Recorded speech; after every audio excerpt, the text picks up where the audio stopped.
Today we're going to make peppernuts, or PÄPANÄT in Low German. These are Mennonite Christmas cookies, and they are really small, about the size of your thumb. So it takes a while to make and cut and bake all of them, but it's a good payoff. They are delicious and addictive, and my favorite are the ones that are so crunchy and hard that you feel like maybe you're gonna damage your teeth. I never have. Anyways, my dad and I like that kind. My grandmas both have made different versions every year since I can remember. And I first bought this book 15-20 years ago by Norma Jostvath, Foods and Folkways from South Russia, Mennonite Foods and Folkways from South Russia. And the first volume has over 30 pages devoted to peppernuts. So when people ask, what recipe do I use? It's not the most straightforward answer, because over the last 15-20 years, I've tried different ones and made tweaks here and there. And so by now, the one I use, with my little bookmark here, is so marked up with different notes from different years and what I've tried, that just taking a picture of it and sending it to friends would make very little sense. So what I'm going to do is make my favorite peppernuts, my family's favorite peppernuts, and if you have any questions, or I guess if you might have any ideas about what kind of peppernuts you might like best, feel free to send me an email or message and I can see if there's anything in here that matches. So there's ones that are kind of more flaky and light and also like crunchy. There's ones that are less spicy, ones that only have 1 or 2 spices. The most common spices in peppernuts, besides pepper, and some don't even have pepper, are anise and aniseed, sorry, that's the same thing, cardamom, anise, cinnamon, and then cloves, nutmeg, ginger sometimes. You can find pretty much any variation in the 30 pages in the peppernut chapter, as well as stories from people who remember family traditions dating back to 19th century Prussia. So really interesting, but feel free to hit me up for some recipe ideas, because if you want them chewy or less hard, there's a recipe in here for you. Anyways, I'm gonna get out my spices and ingredients and let's start.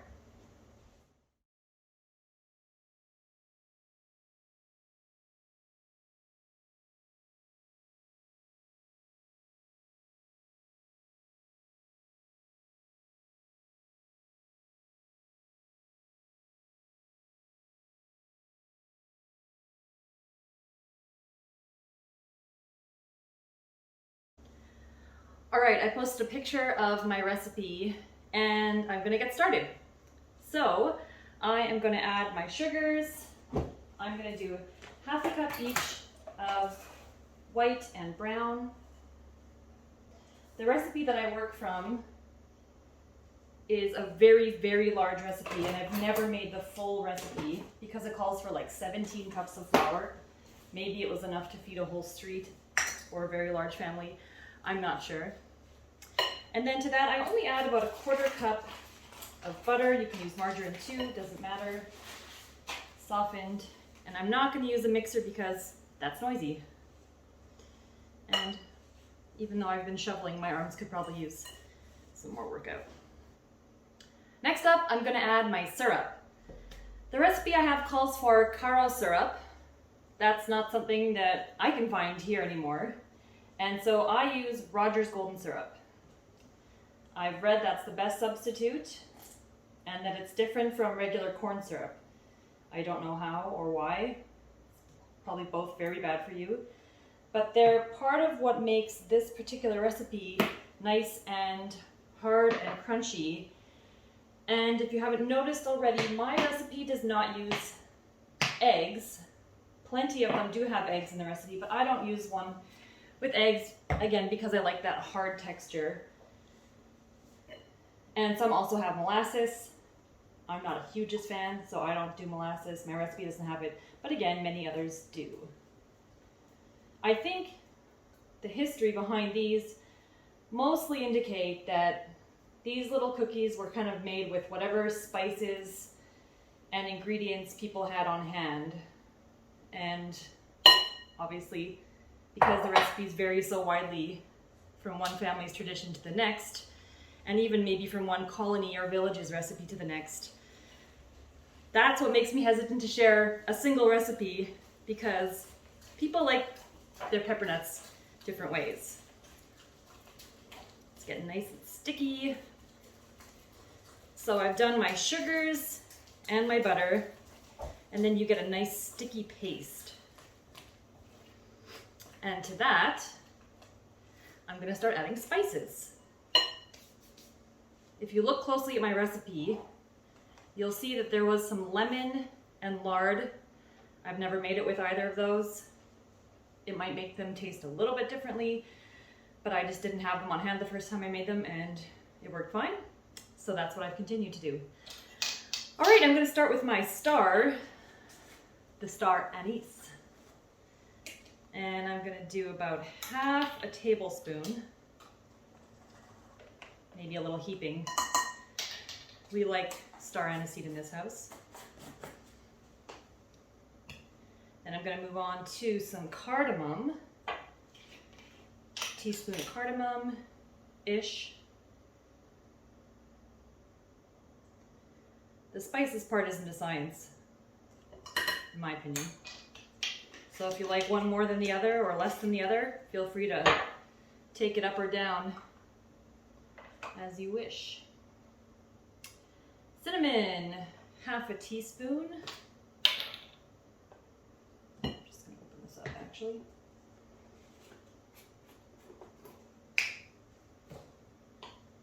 And I'm gonna do that heaping as well. And then a quarter teaspoon each. Where's my quarter teaspoon? There we go. Of cloves, black pepper, and nutmeg. And I'm going to add a little bit of ginger as well, even though that's not in this recipe that I showed. I'm just going to see what happens.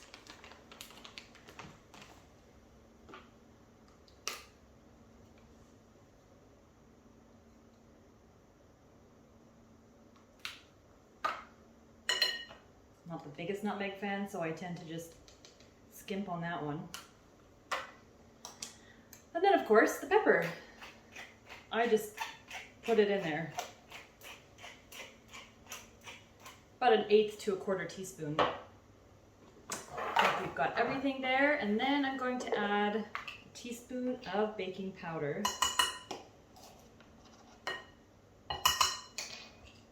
And I will mix this up before I start adding flour. Now this becomes a nice, sticky, spicy paste.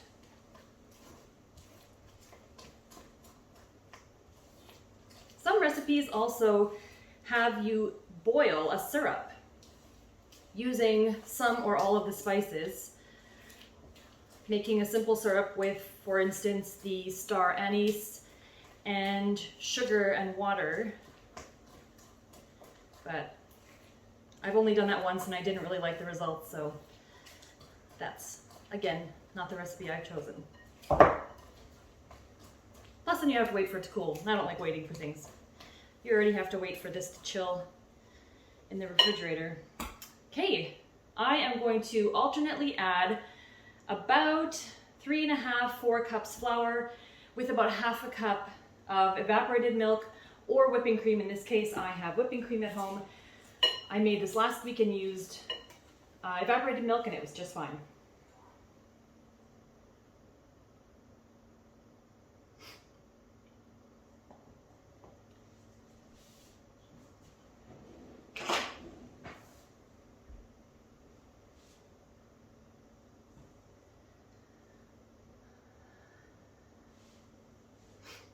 Here's usually where I start to make a mess, and I should have worn an apron, but I didn't.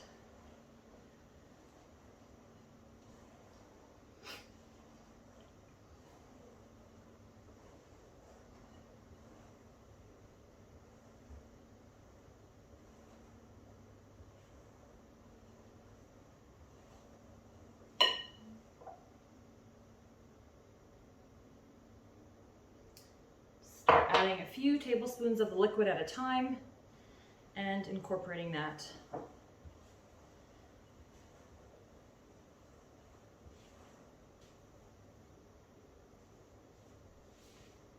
I'm adding the second half of my flour to the mixture.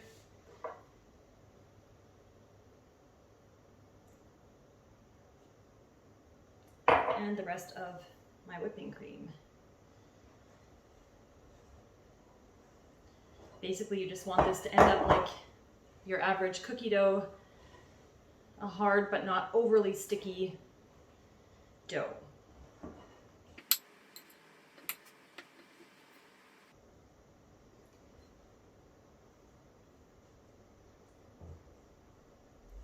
Besides all the recipes in the book that I'm using, Mennonite Foods and Folkways from South Russia, I love the stories that are included and the memories from different contributors. And one of my favorites in the Peppernuts section is about peppernuts and hard times in the Berlin refugee camp in 1945.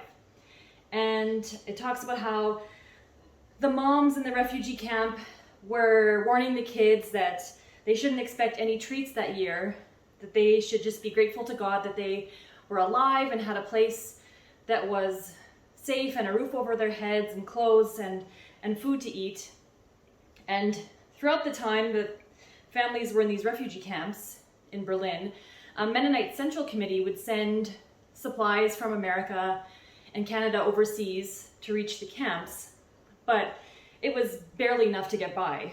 And so that's why the moms had been warning the kids, you know, don't expect your favorite Christmas treats and our family traditions to make an appearance this year, because things are tight. And so the book says that a miracle happened. Peter Dick, the camp director, found a Berlin baker who was willing to share the bakery ovens in exchange for some of the American flour that MCC had been sending over to the camp. So in secret, some of the moms and the women went to this kitchen, this bakery kitchen, and worked their butts off from midnight till like 4 a.m. And they transformed flour from Manitoba and Kansas and dried eggs and a bit of sugar and a bit of lard into enough peppernuts to fill 1,000 little bags for the people and the kids in the camps. And so every refugee, man, woman, and child in the camp that Christmas got to celebrate on Christmas Eve with a little bag of treats made with love that came from overseas and from a shared kitchen. And I really like that story. All right, just about done here. I switched to hand kneading towards the end. The syrup does make this a pretty hard dough. Basically, I want it all to be sticking together and not crummy. And then I'm gonna form it into a ball, and I'm gonna let it sit for at least an hour in the fridge. If you have a day or overnight, that's even better. You don't have to. The cookies will still turn out, but the longer you let it sit before you bake them, the better your flavors will come together from the spices that you've added. So I'm gonna cover this and pop it in the fridge, and I'll see you when it's ready to roll.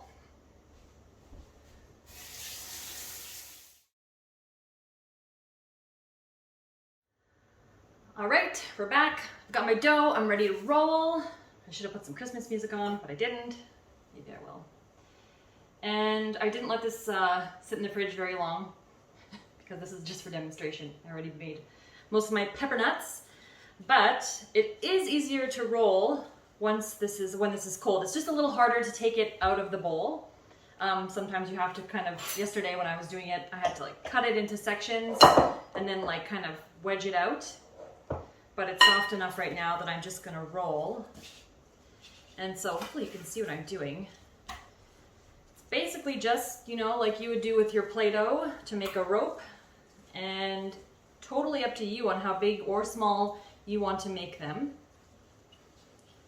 Some people also, my one grandma likes to make all the rolls ahead of time, and then she separates the rolls with wax paper and freezes them in the rolls, so that all you have to do is take them out of the freezer when the families, when the grandkids and great-grandkids are coming over, so that everybody just kind of takes a roll and starts chopping and putting it on the pan.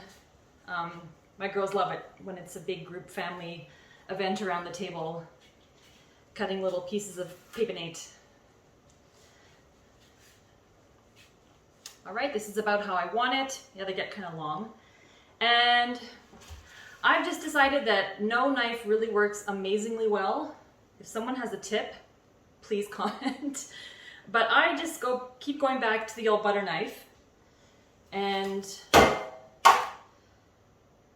taking your little round, the first one's kind of ugly on each end, and then I kind of rotate this as I go, and I don't know if you can tell, they're about a ½ inch thick, I'd say. If you make them less thick, you just have to bake them less time, and they might get more crunchy that way. So there's not really a perfect uniformity here. Doesn't really matter because you're not going to look at them, you're just going to gobble them up. And as soon as you start getting these in the oven, the house is going to smell like Christmas.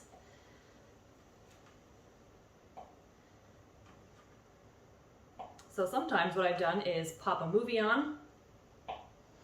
On Saturday my family did the new Home Alone movie, and the girls and I stood around the island cutting PÄPANÄT and baking it while we watched the movie. But essentially, that's all there is to it. This recipe calls for a 350-degree oven, Fahrenheit, and the recipe says to bake for 10 minutes. My notes correct it to 15 minutes, again, because I like them harder than I like them chewy. We'll usually do a few pans that are less hard because one of my daughters likes them a little bit on the chewy side. So they kind of come out, you can even see in this one, the odd ones are way darker than the others just because some of us like them lighter and chewier, and some of us like them darker and crunchier. Takes a while to fill a pan because, again, they're so tiny. A lot of the recipes say to pinch off or cut off the rope into the little walnut-sized pieces, and that's pretty much what this is. Or pennies or something. And it does take a lot of little cut-off pieces to fill up a jar. You can get about 100 on a pan if I do it right. But then again, if you have a few people over and you start eating them, it doesn't take long before the jar is gone. So we make a lot.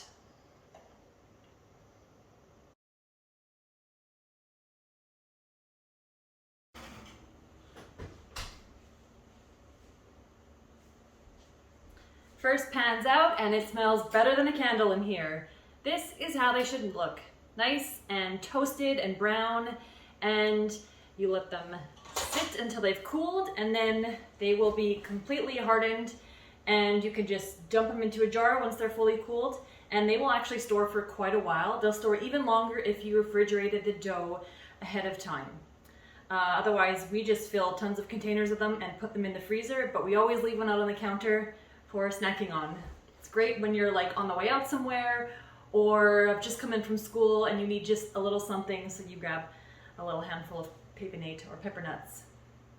So remember, you can cram the pan as much as you want because this dough will not rise or spread out. So like I said, you can, this one I didn't get very many on, but you can get between 100 and 130 or so on a pan if you take your time and put them really close together. It is time consuming, but they're delicious and they will make your house smell wonderful, and you can give them out as gifts for teachers in jars and stuff like that, and everybody loves them. Happy snacking. See ya.